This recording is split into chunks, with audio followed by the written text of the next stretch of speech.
Welcome to doctor Maithili's music therapy channel. இந்த பதிவிலையும் how to control fatigue என்ற தலைப்பில் சில செய்திகளை நம்ம பகிர்ந்துக்கலாம்.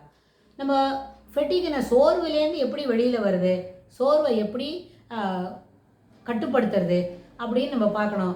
அந்த ஆஸ்பெக்டில் யோசனைக்கும் போது எல்லா விதத்துலேயும் ஒரு ஃபெட்டிக் சோர்வு என்பது அந்த ஃபிசியலாஜிக்கல் சேஞ்சஸ் மூலமாக சோர்வு வரும்.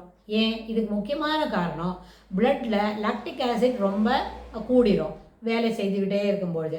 அந்த லாக்டிக் ஆசிட் என்ன பண்ணோம், சுகரை பிரேக் பண்ண அதை உடச்சி நம்மளோட எனர்ஜியை தராமல் அது அப்படியே பிளட்டில் சுற்றிக்கிட்டே இருக்கும். ஸோ அதனால ஒரு ஸ்லக்கிஷ்னஸ் இருக்கும். ஆனால் இந்த ஃபிசியலாஜிக்கல் சேஞ்சஸ்னால் என்ன பண்ணோம், நர்வ் இம்பல்ஸில் அதை மாற்றாது, அந்த சிக்னல் பிரெயினுக்கு போகிற வேலையில் குறையும். அப்படிலாம் நம்ம யோசித்துக்கிட்டு இருந்தோமான இதனால் அவங்களோட ப்ரொடக்டிவிட்டி ஒன்றும் குறையாது, அவங்களோட ஃபீலிங்ஸில் ஒன்றும் சேஞ்சஸ் இருக்காது. ஃபீலிங்ஸில் வேலை நல்லா பிடிக்கும் தான், வேலையை செய்யணும் தான், அப்படியெல்லாம் நினைப்பாங்க தான். ஆனால் கொஞ்சம் ஸ்லக்கிஷ்னஸ் இருக்கும். அப்போது ஒரு டீமில் ஒரு 2-3 பேருக்கு இப்படி இருந்ததுன்னு சொன்னால் அந்த டீம் செய்ய வேண்டிய ஒரு 25 நிமிஷத்தில் எவ்வளோ பெரிய வேலை செய்யணும்னா அது ரொம்ப அந்த மெஷினோட வேகத்துக்கு நம்ம ஈடு கொடுத்து வேலை செய்யணும். அப்படின்னா அப்போ நம்மளுக்கு ரொம்ப குறைபாடு இருக்குது அப்படின்றத நம்ம பார்க்க முடியும். உடனே தீஸ் திங்ஸ் கேனாட் பி உடனே ஒரு டெஸ்ட் எடுத்து பார்க்குறது, அந்த டெஸ்ட்டில் என்ன குறைபாடுன்னா அப்படியெல்லாம் கண்டுபிடிச்சிக்க முடியாது.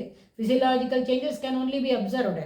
தே கேன் பி இமிடியேட்லி அவங்களுக்கு ஒரு ரெஃப்ரெஷ்மெண்ட்டுக்காக வெளியில் கூப்பிட்டுட்டு வெளியில் வான்னு சொல்லணும். அது சிலவங்க அதை ஓவர் கம் பண்ண முடியும் அப்படின்னு நினைப்பாங்க, சிலவங்க அதை ஓவர் கம் பண்ணிப்பாங்க. சில இன்ஸ்டியூஷனில் என்ன பண்ணுவாங்க, அப்படியெல்லாம் ஒன்றும் கிடையாது, நீ செய்கிறத செய் அப்படின்வாங்க, கொஞ்சம் குறைவானா பரவாயில்ல அப்படின்வாங்க. இது எல்லாமே நடக்கும். இதை கிடைக்கிறது லிபர்ட்டியா இல்லாட்டி போனால் ஓவர் ஒர்க்கா அப்படின்னு பார்க்கும்போது எல்லா இடத்துலையும் ஒர்க்கர்ஸ் எஃபிஷியன்சியை பற்றி கவலைப்படாமல் ஒர்க்கர்ஸோட டிஸ்டர்பன்ஸை continue to have it. 8 hours ஒர்க்குனா 8 hours கண்டிப்பாக செய்துட்டு அதில் என்ன வாழ குறைபாடு இருந்தாலும் that can be compensated by other employees அப்படின்னு நினைப்பாங்க. ஆனால் எம்ப்ளாயி வெல்ஃபேர் அப்படின்னு நினைக்கும் பொழுது கண்டிப்பாக அவங்களுக்கு இந்த லாக்டிக் ஆசிட் ஏன் அக்குமுலேட் ஆகுது, அதனால் என்ன அவங்க எப்படி இந்த சுகரை எப்படி என்ன பிரேக் டவுன் பண்ண முடியும், அதனால் என்னெல்லாம் பெனிஃபிட்ஸ் கிடைக்கும் அப்படின்னா தொடர்ந்து ஸ்லக்கிஷ்னஸ்லேயே இருந்தமான அவங்களோட திங்கிங் எஃபிஷியன்சி கூட ஃபார் த டைமிங் கொஞ்சம் நேரம் குறைவாக இருக்கும். நல்லபடியாக யோசிக்க மாட்டாங்க. வெளியில் வந்த பிறகு தான் அவங்களுக்கு எல்லாமே சரியாக போகும்.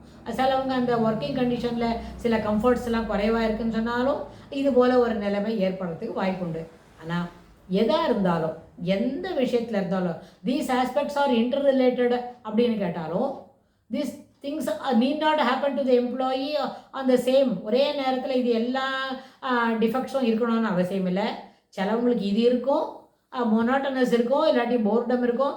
அந்த போர்டம் இருக்கிறதுக்கு காரணம் கூட ஒரு பாயிண்டில் இந்த அக்குமுலேஷன் ஆஃப் லாக்டிக் ஆசிட் அப்படி கூட இருக்கும். இல்லாட்டி போனால் இது எல்லாத்தையும் தனித்தனியாக நம்ம ரெக்டிஃபை பண்ணாவே இந்த employee efficiency can be enhanced. It is already there, they don't have any எமோஷ்னலாக டிஸ்டர்பன்ஸ் எதுவும் இல்லை. அப்புறம் அவங்களோட ஃபீலிங்ஸில் எந்த சேஞ்சஸும் இருக்காது. They are interested in working, they are happy to work. But because of the physical conditions, சில சமயத்தில் physical conditions with regard to the area they are working, physical condition with regard to their body, physiological condition related to their ஆர்கானல், அந்த chemical changes என்னெல்லாம் பிளட்டில் நடக்கிறது அப்படின்றலாம் பார்த்து தான் அவங்களோட எஃபிஷியன்சி கொஞ்சம் கொஞ்சமாக குறையறதுக்கு உண்டு.